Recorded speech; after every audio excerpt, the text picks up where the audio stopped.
The hunter who became a fish. Two brothers started off to hunt.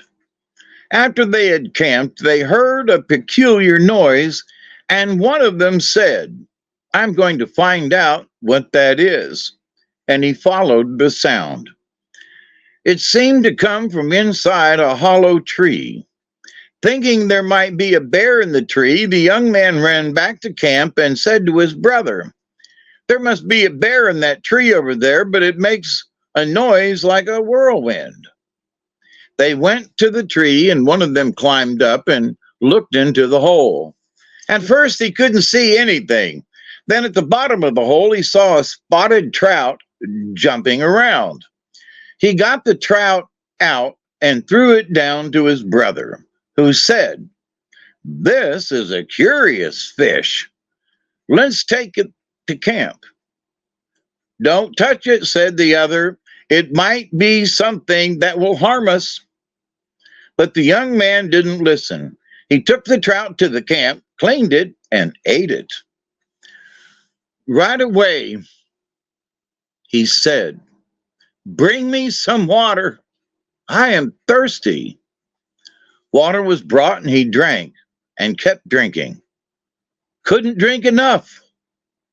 I think the fish is making you sick, said his brother. Get more water, was the answer. Take my moccasins and fill them. When the young man was tired of bringing water, he said to his brother, you must go to the spring where you can drink all the water you want. He went to the spring, drank till he was tired, then rested and drank again.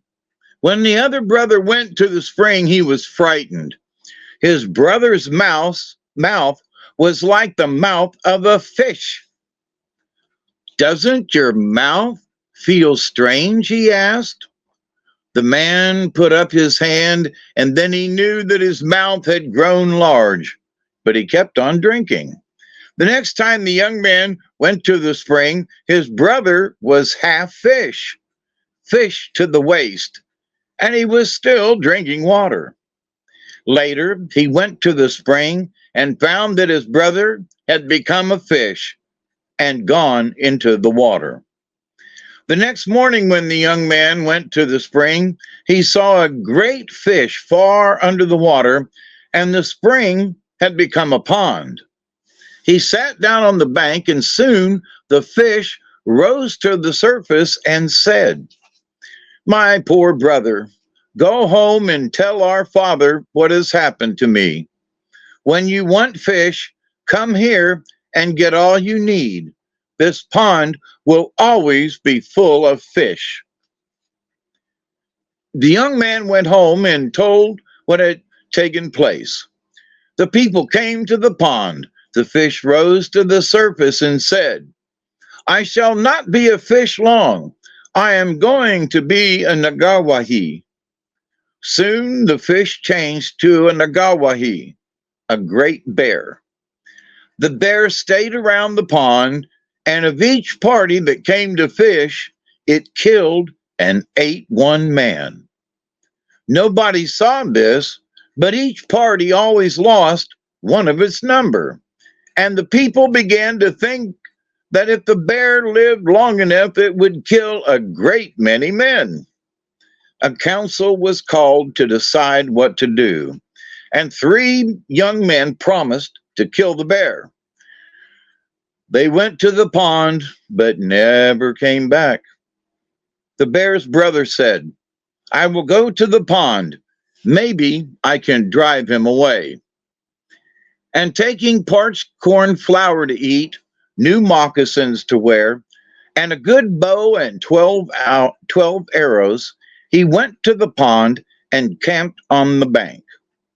That night he dreamed that his brother, in the form of a man, came to him and asked, Why are you here? I can kill you. And he answered, I came to drive you away, for you are doing a great deal of harm. The man said, I will start at daylight and run. Follow and see if you can overtake me. The next morning, the young man went in the direction the man had indicated, running as fast as he could. Just at midday, he saw bear tracks and he called out, "Now I'll overtake you." He ran faster than before, ran till dark, then camped and built a fire. When he opened his bundle of corn flour, it had turned to ants. He had nothing to eat. The bear had done this to deprive his brother of food. While the young man sat by the fire thinking, he heard someone approaching. He knew it was the bear, and he had drawn his bow ready to aim when the bear called out, "Wait, brother, till I talk with you. If you will let me go, I will start early tomorrow morning and leave this part of the country forever." The brother said, "I will let you go."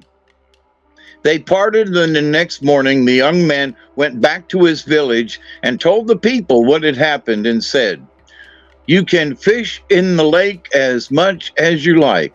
No one will trouble you." And so it proved.